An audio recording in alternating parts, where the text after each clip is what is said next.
Okay, it's 2 minutes past, so although a couple of people are still coming, I'll get started because I don't want to eat into too much time for the talk and the questions. So hello everyone, welcome, thank you for coming. This is our May lecture in the Wolfson Centre lecture series. My name is Lucy Riglin, I'm a lecturer here at the Wolfson Centre and I'll be introducing our speaker today.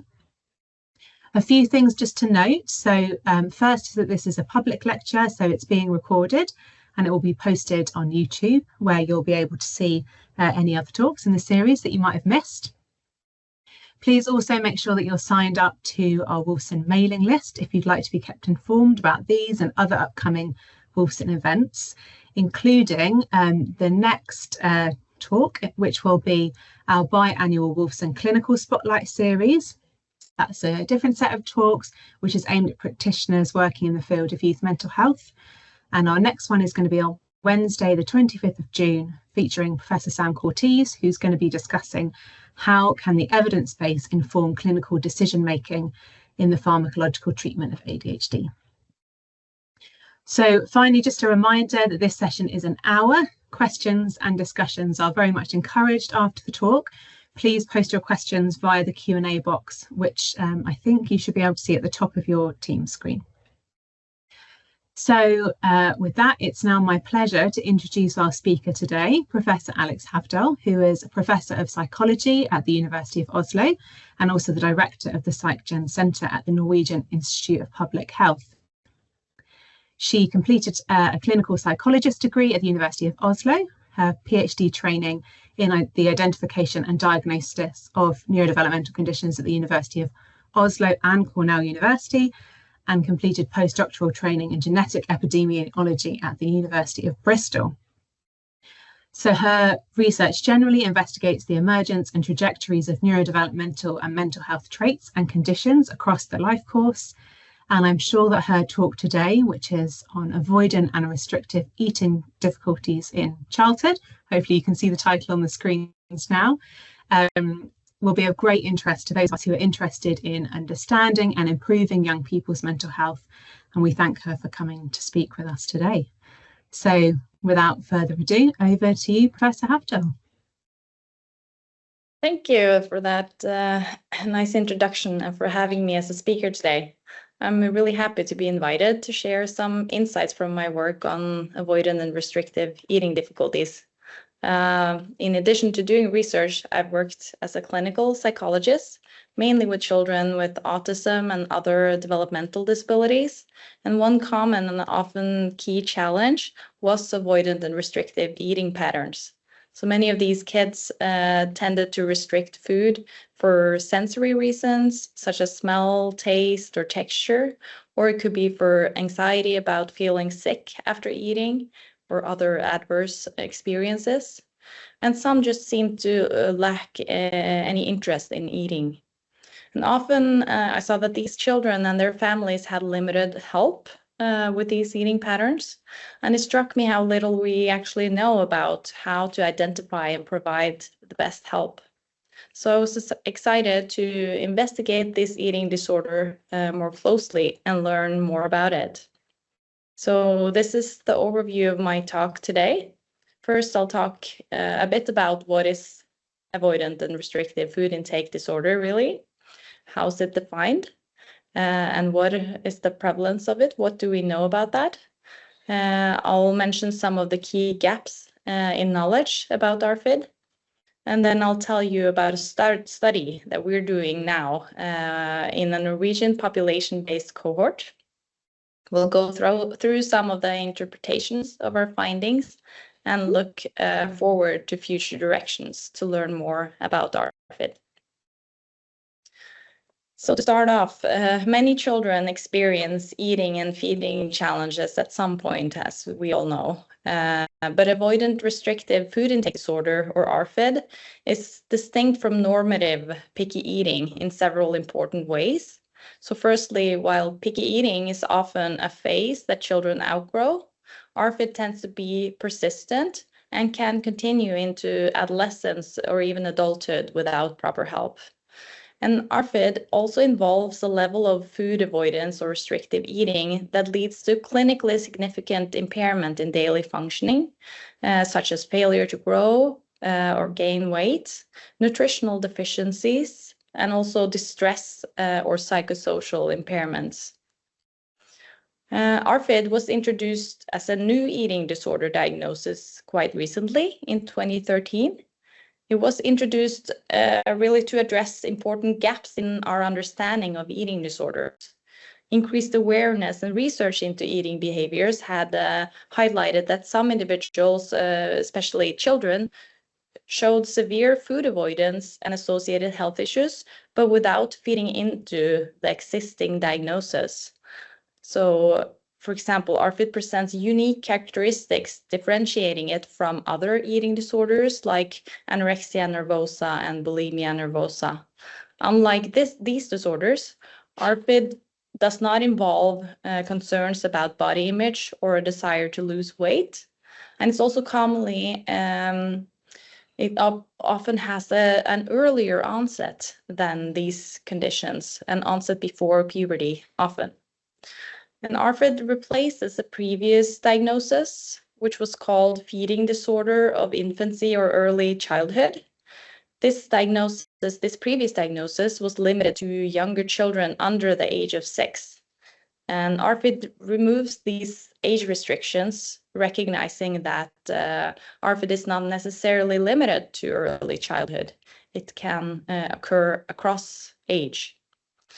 And the introduction of ARFID as a distinct diagnosis was needed both to study the prevalence of these conditions, causes, and also need for tailored treatment approaches. So what do we know about the prevalence of ARFI and ARFID? A previous study in the UK cohort ALSPAC found that between 10 and 15% of young children showed prominent picky eating. And the prevalence was highest around age 3 and lower before and after the age of 3. Persistent picky eating across early childhood has been found to occur in approximately 6% in the Dutch cohort Generation R. There's also been a recent meta-analysis of 13 studies estimating the prevalence of ARFID as a disorder, and they found that 4.5% of children in non-clinical settings fulfill the diagnostic criteria for ARFID. But many of these studies had low quality. They were mostly of small samples, and cross-sectional didn't follow children over time, and also had a wide variability in the age ranges included and how ARFID was measured. So therefore, there's a lot of uncertainty around what is really the prevalence. Previous research indicates that children with ARFI or ARFI symptoms or ARFID, they show higher levels of difficulties across a whole range of domains, including physical health problems, as well as developmental difficulties, including emotional difficulties, attention, social communication challenges, a range of difficulties across domains. But little is known about the timing of such difficulties in relation to ARFI symptoms. And currently, there's also a lack of understanding of the causes of ARFID. A recent twin study estimated the heritability of ARFID at around 79%, which indicates a very strong genetic component to ARFID risk.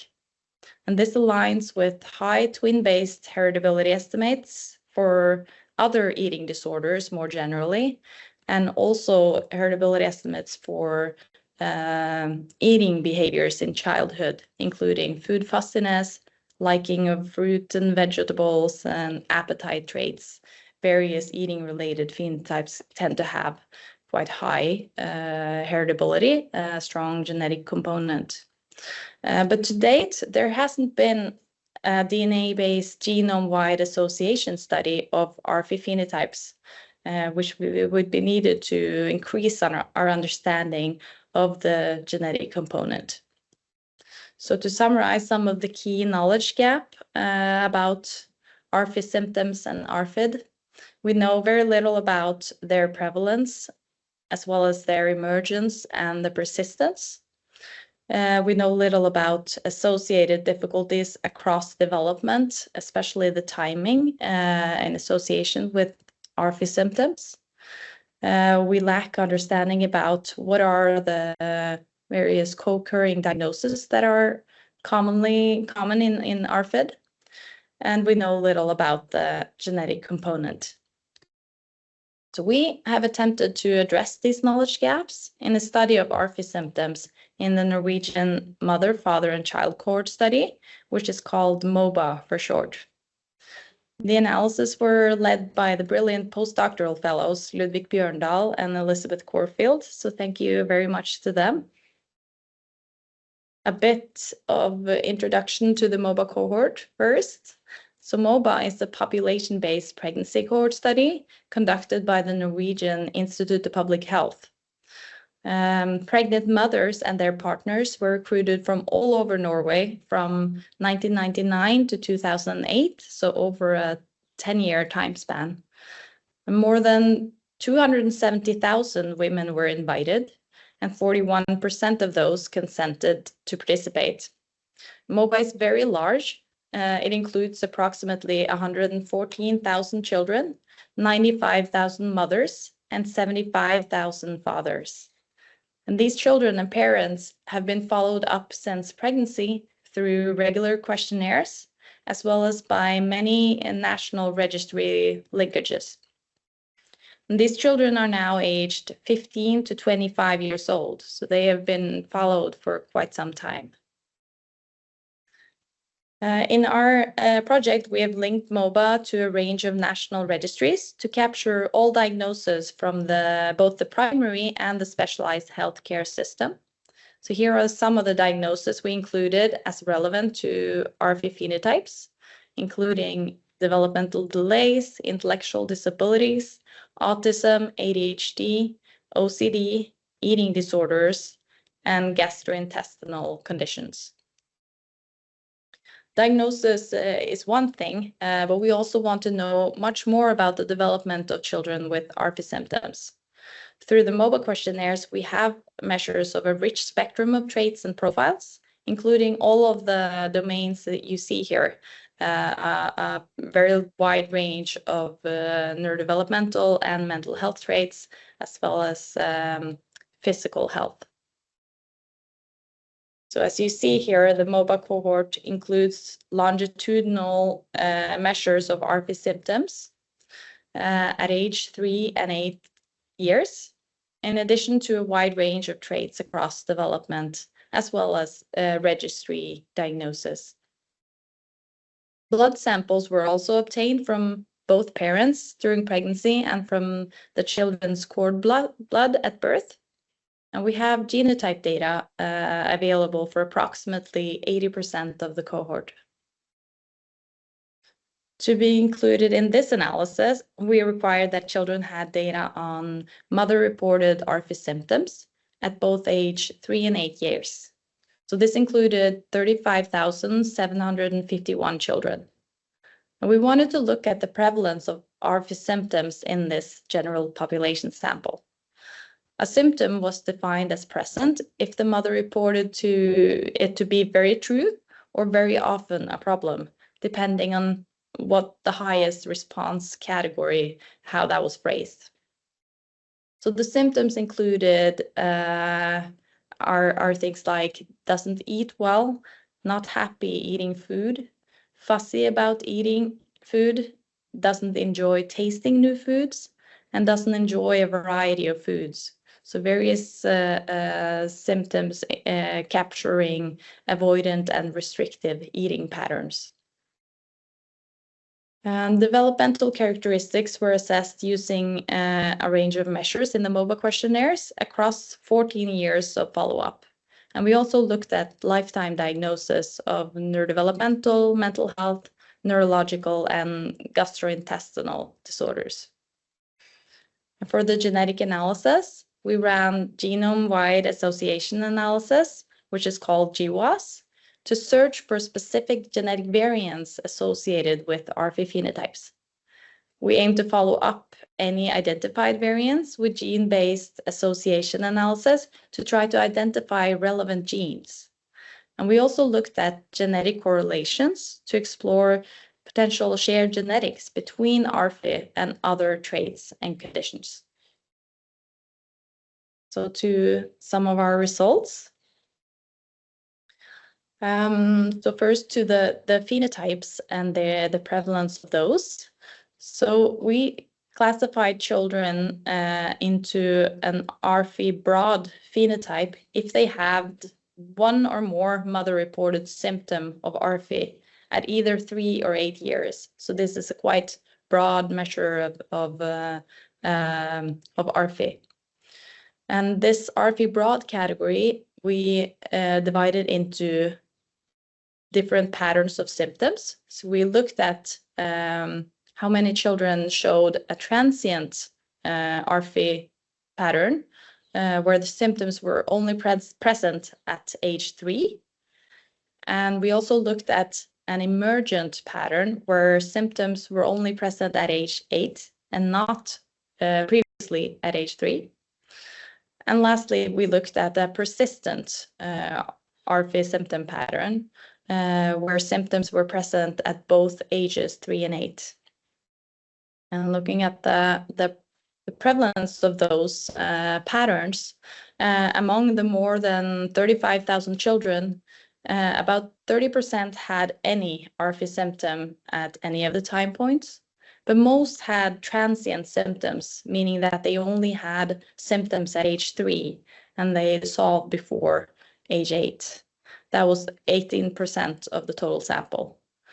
And we saw that 8% of the sample had emerging symptoms, which were not present at age 3, but became apparent by age 8. And 6% of the total sample had persistent ARFID symptoms, which were present at both ages.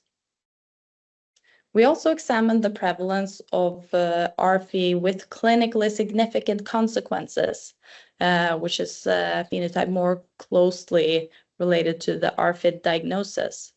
We called this phenotype ARFID clinical and required that a child had symptoms of ARFID, but also met criteria for clinically significant consequences. So this was either that they had clear weight loss or failure to grow, nutritional deficiencies, or clinically significant eating disturbances as coded in the health registries.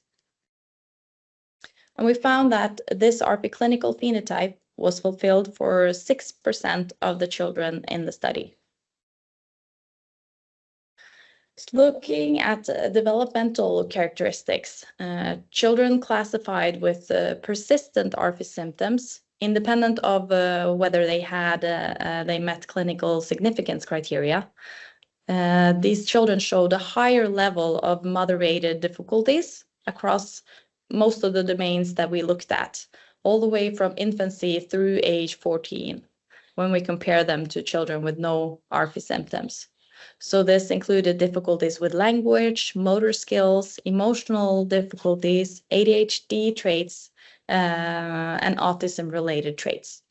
So here you see a subset of these results, and group differences were significant at all ages for mother-rated measures. For child ratings at 14 years, we saw a significant difference only for social communication difficulties, where the children with persistent ARFID symptoms had higher self-rated social communication difficulties than the children without ARFID symptoms. So it's a bit hard to see all of these patterns, so we'll go a bit more into detail for one of them. So now we're taking a closer look at social communication difficulties as reported by the mothers. So this shows the standardized group means on social communication difficulties, and the scores are standardized in reference to the total MoBa sample. So as expected, at the bottom there, the line at the bottom, the group with no ARFID symptoms have the least difficulties. And at most time points, they have even lower scores than the average in the overall sample. And in the middle, we have the groups with transient or emerging ARFID symptoms, meaning they only had ARFID symptoms at one of the time points. And the children with persistent ARFID symptoms, symboled by the orange triangle, the line at the top, they have the highest social communication difficulties across all ages. And right below in the green squares, you see the ARFID clinical group, which includes all children with ARFID symptoms at any age, but also requiring the clinical significance criterion.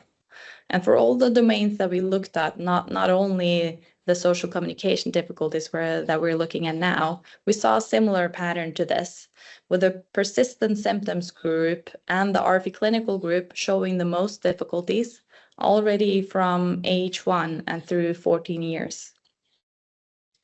And I just want to show you the self-rated social communication difficulties at age 14.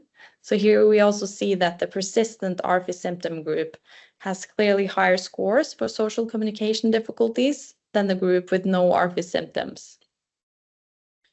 We didn't see the same pattern here for the self-rating for the ARFID clinical group, but the group with the persistent ARFID symptoms, as rated by mothers in early childhood, they had higher self-rated social communication difficulties at age 14. So if we go back to the overview chart, we see that the general patterns is that the kids with persistent ARFID symptoms have the most difficulties, and the ARFID clinical group shows a similar pattern of difficulties. So as I mentioned, we also looked at whether various neurodevelopmental, mental health, and medical diagnoses were associated with the ARFID phenotypes. And I'll show you some of those results. So in general, we saw a similar pattern as for the developmental characteristics. The children with persistent ARFID symptoms had the highest prevalence of many of these diagnoses when compared to children without ARFID symptoms. And here are the diagnoses with the significantly higher prevalence for the persistent ARFID symptom group. So this included intellectual disability, global developmental delay, autism, ADHD, and epilepsy.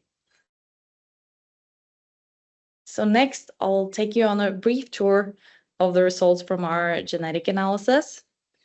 The genome-wide association analysis showed that measured genetic variance explained substantial variation in the risk for ARFID phenotypes.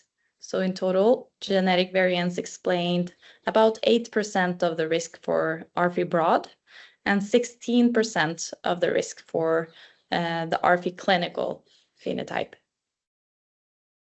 We also looked at whether the genetic variants that associated with ARFID overlapped with genetic variants associated with other relevant traits. So genetic correlations that we're looking at here, they indicate the degree to which the same genetic variants are related to different traits. So we found that the ARFID phenotypes were genetically correlated with a range of traits, and this included food liking traits, lower BMI, lower cognitive functioning and educational attainment, higher liability to ADHD, and also higher liability to several gastrointestinal conditions, including inflammatory bowel disorder, ulcerative colitis, and also celiac disease. And here you see the so-called Manhattan plots from the genome-wide association analysis with all the chromosomes along the horizontal axis. And here we're looking for towers that pass the significance threshold indicated by the red line to identify variants associated with ARFID phenotypes. So here we identified 2 independent genetic variants that associated with ARFID phenotypes, one for ARFID broad and one for ARFID clinical. And both of these were located on the chromosome 2, where you see the tower on the left side of the graphs. So these are the first variants identified for ARFID phenotypes. We looked up these two variants in gene-based analysis to see if they map to specific genes. And we identified one gene on chromosome 2 called ADCY3. And this gene was associated with ARFID clinical. This gene is primarily expressed in the brain and has previously been associated with relevant traits such as body weight, olfactory or smell function, and inflammatory bowel disorder, which indicates it is truly relevant to the ARFID phenotype. It doesn't seem to be a random finding. So this was a lot of information. So I'll try to summarize and highlight what's important about our findings. So first off, this general population study shows that ARFID symptoms are quite common in early childhood. However, it seems to vary substantially in timing of emergence and also in the persistence of symptoms. Prevalence of ARFID phenotypes range from 6% for persistent ARFID symptoms to 18% for transient ARFID symptoms. And these rates align with estimates from other studies that have looked at picky eating. So for example, 6% of a Dutch cohort of children showed persistent severe picky eating, and 10 to 15% of children in a British cohort showed picky eating at any specific age in early childhood. So the estimates align and are similar to these.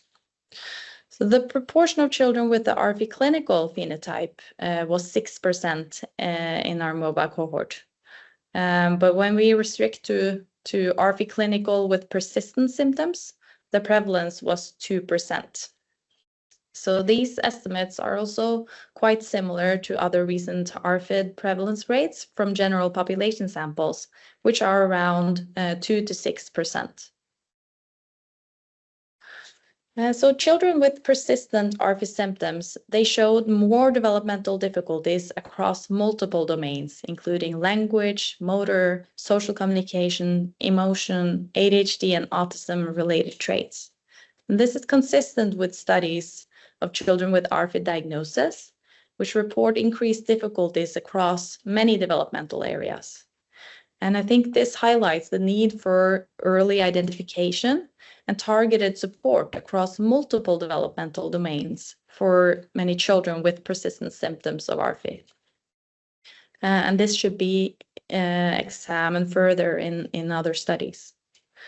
Children with persistent ARFID symptoms also had more than double likelihood of an autism diagnosis and nearly double the likelihood of ADHD diagnosis as compared to children without ARFID symptoms. These findings also align with previous evidence of high co-occurrence between ARFID and neurodevelopmental conditions, including ADHD and autism. It indicates that clinicians should be aware of this common overlap and look for ARFID symptoms in children with neurodevelopmental conditions and for signs of neurodevelopmental conditions in children with ARFID. And we know that identification of co-occurring conditions can be very important for personalized care and support. So in this study, we also extended previous research implicating a strong genetic component to ARFID. Common genetic variants explained 8 to 16% of the liability to ARFID broad and ARFID clinical, respectively. So ARFID clinical showed the strongest heritability, and it's also the phenotype that aligns the most closely with ARFID as a diagnosis. Further, we found that many of the same variants that associate with ARFID also associate with other traits and diagnosis, including ADHD, lower cognitive functioning, BMI, food liking traits, and gastrointestinal disorders. And future studies are really needed to understand what mechanisms underlie these genetic correlations So we only know that they seem to be genetically correlated. We don't know why that is. We don't know if the same variants, for example, predispose to these different traits through independent mechanisms, or whether there could be causal relationships between the ARFID and these other traits. And understanding this could potentially inform better diagnosis and better care. And finally, we identified the first gene associated with ARFID in a general population, a gene which is implicated in body mass, olfactory signaling, and also inflammatory bowel disorder. This needs to be followed up and replicated in other samples. So we haven't replicated it in other samples yet. That's really needed.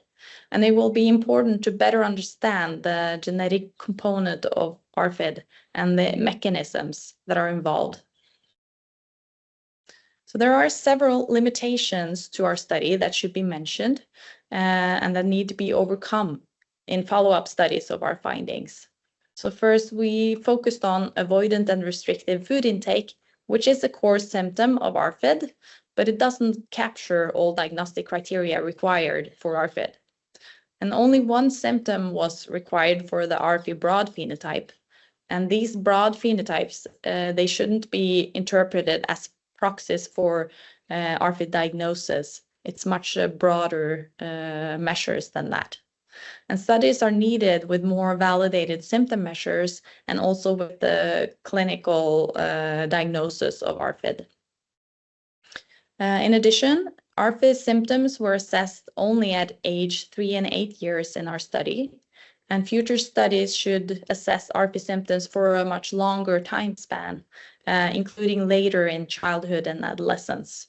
We know very little about the persistence or the emergence of these symptoms later in development.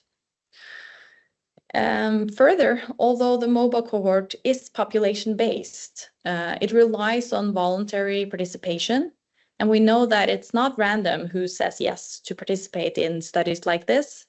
And so we know there is selection on things like socioeconomic factors, that people who participate tend to have a bit higher educational attainment, for example, income, and in some areas more healthy than the people who don't participate. And in addition, some people drop out of cohort studies over time, and this dropout is also not random. And so we are working on ways to account for such biases to get more precise population results. And finally, the genetic analysis in MoBa were limited to participants who had European genetic ancestry for technical reasons.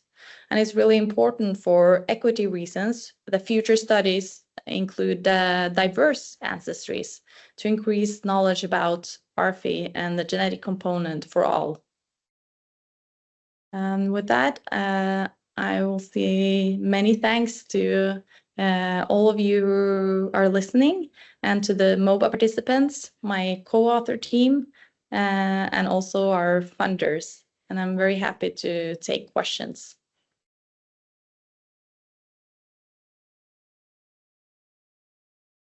Brilliant. Thank you very much, Alex. That was a really, really interesting talk.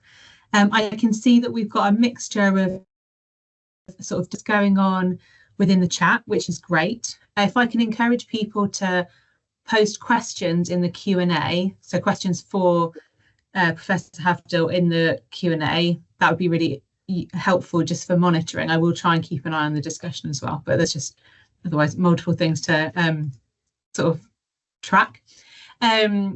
Just to sort of point out and comment, we know that ARFID is a deeply personal topic for lots of you, and it's completely understandable that today's discussion is likely to have raised lots of questions about individual experiences and concerns. Just to sort of, I guess, highlight to people that Alex today has given a scientific sort of educational session and isn't going to be able to offer sort of personal advice or clinical advice on specific issues. But I can see that there's some advice being shared between people on the chat, which is lovely. And if there are questions for Alex, of course, please do raise them. So we've got one question that's come through on the Q&A already, which is thanking you for a very nice talk, Alex, but saying that they were a bit surprised that you didn't find genetic correlations with autism or anxiety, and wondered if you could comment on that. Yeah, I was surprised by that as well. So one potential reason could, or the boring reason could be that we lack power for those phenotypes. We know that the GWAS for those phenotypes have smaller samples and lower SNP heritability than many other traits. So that could be part of it. And we do see in the observational associations, we see that ARFID phenotypes are clearly associated with both autism-related traits, and anxiety. So it will be important to investigate this further, especially now that we're expecting a new autism GWAS that will be stronger, for example, and the same for anxiety. So we can follow this up to see whether we've missed something there.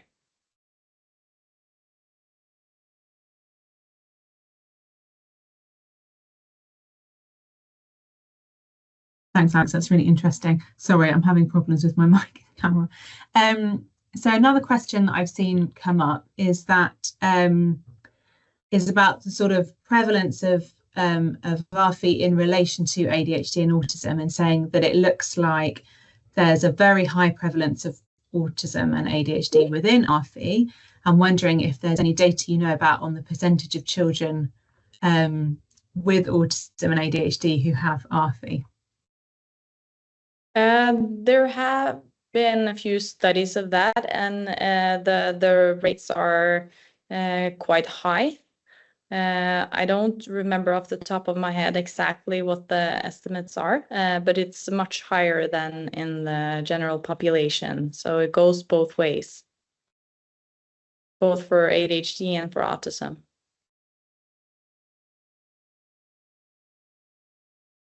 Thank you. We've had quite a few comments in the chat about where people can get support from, and I can see that others are responding to that, which is hopefully helpful for everyone. I wondered if you were able to comment more generally about sort of awareness of ARFID within sort of clinical practice and within the general public, and yeah, what you think about how awareness can be raised, maybe. Yeah, I think we are seeing a big increase in awareness of ARFID and ARFID, both in the general population, among parents, teachers, daycare personnel, GPs, which is really important to identify these difficulties early and make sure that these children and their families are supported and they get the right help. And we were quite early in the knowledge development for these phenotypes, because it's quite new. It was only introduced as a diagnosis in 2013, and research is slower than we would like it to be. So I look forward to the findings, advancing our understanding more and reaching practice. But I think that one thing that we have seen is a major increase in awareness and people seeking help and being identified. So that is good news, and I think we need more of that. Thank you. We've also had a question, sort of, I guess, highlighting that a lot of ARFID and ARFID research seems to be carried out in children at the moment, or in younger samples. and asking about sort of research in adults. And I wondered whether you have any plans to sort of do follow-up work in these young people in MoBa as MoBa get older, but also if these sorts of data are available in any sort of adult samples that you work with as well.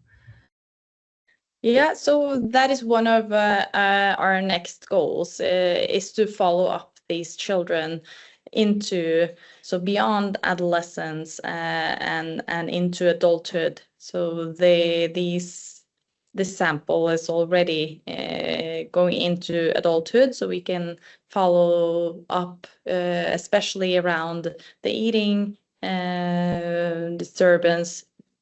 What is the persistence of that, and how can we predict different developmental trajectories to better understand who needs what, how can we best help people within this quite broad group, and what are other relevant co-occurring conditions. For example, can we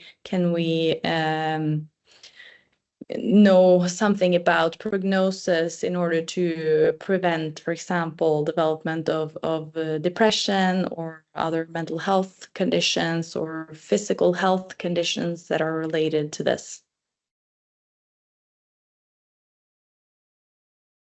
Thank you. That's really helpful. That has touched on some sort of follow-up questions we've had around the sort of persistence of symptoms. Is that an area that much is known about already, or is that something that really needs to be, looked into?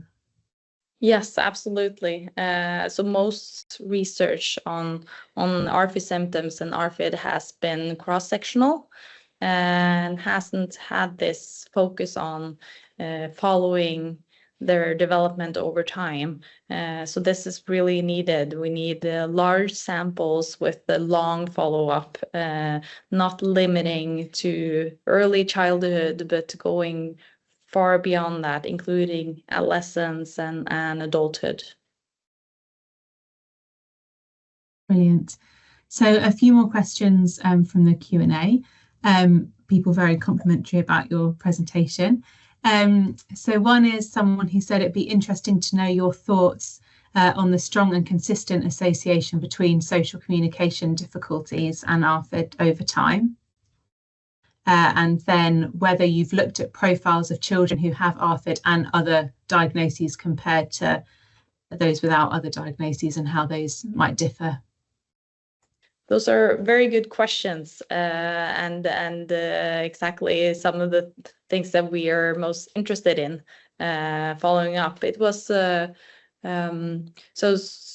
it's worth mentioning social communication difficulties wasn't the only domain where we saw these consistent association across development, but it's one of the domains where we really see it's consistently related to ARFID across 14 years. But we know that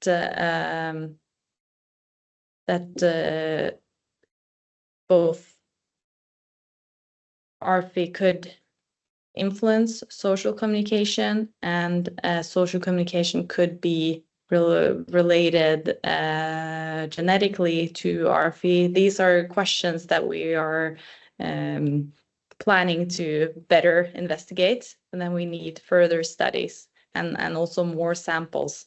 And for the second questions, we are looking at profiles across ARFID and other co-occurring traits and conditions to try to see can we better understand the variability in these profiles and how it relates to further development and their needs over time. We haven't gotten to that yet. So we've also had some questions about assessment between ARFID and development at different stages, and asking if you've looked at or are planning to look at associations with the child's emotional environment, family environment, but also earlier sort of during pregnancy, if there's any associations between sort of sickness during pregnancy and ARFID, those sorts of things.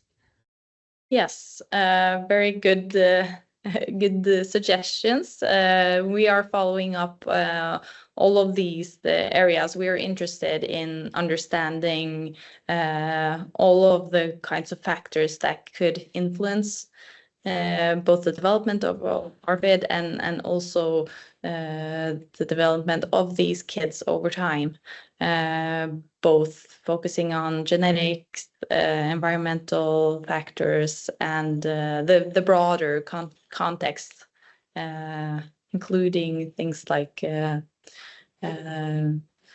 experiences in daycare and school, bullying, all the things that we think might influence development and that could be useful for us to know about to better inform interventions and help.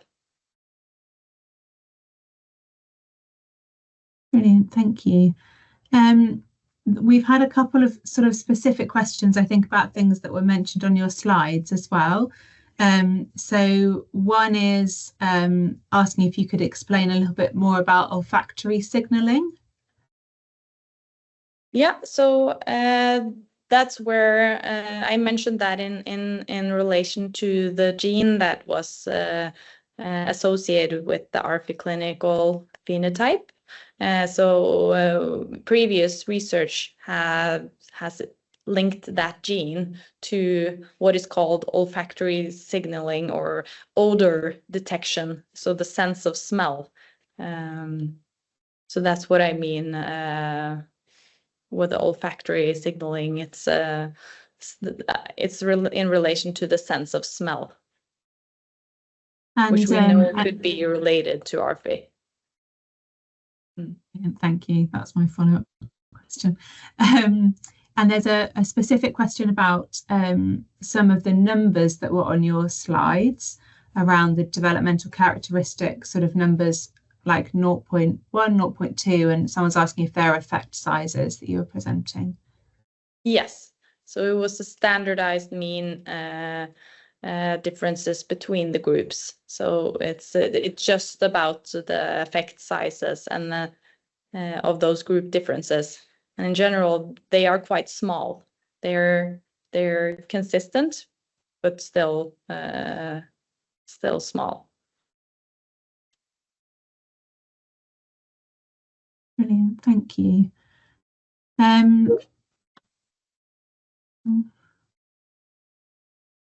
Apologies. I wondered if you wanted to tell us any more about sort of what the next immediate steps of this research are. It sounds like you've got a whole host of things that you could be looking at. What for you do you think are the key sort of next steps to follow up? So one thing is to replicate our findings in other samples, because we know that it's important to be able to generalize beyond our specific sample. So that's the first thing to do, to make sure that we have consistent findings in other samples. And then we are applying also for funding to expand this research. And we will focus a lot on the longitudinal research following the children into adulthood to better understand their developmental trajectories, prognostic factors, and also the causes. So it's a broad program of research we're planning. Yeah, it's very impressive. Really, really interesting. Thank you. So I can see there's discussions going on in the chat still, which I think is between people at the moment rather than questions. So I'll let continue. I don't think we've had any more questions in the Q&A. So just a gentle reminder to people, if you do want to ask any sort of final questions to Alex, please stick them in so that I can ask.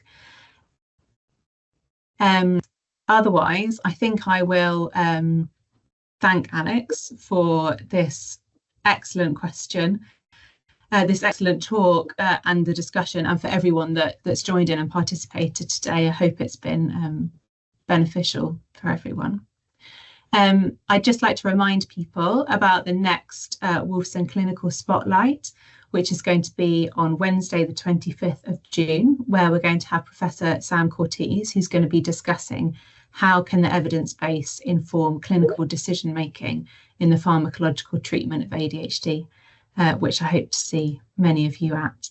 And with that, I think, unless there's any sort of final comments from Alex, I'll close the talk. We can perhaps leave the chat open till 2 o'clock to let people continue discussing between them. But thank you very much, Alex. That was excellent. Thank you for having me. It's great to come and talk to you.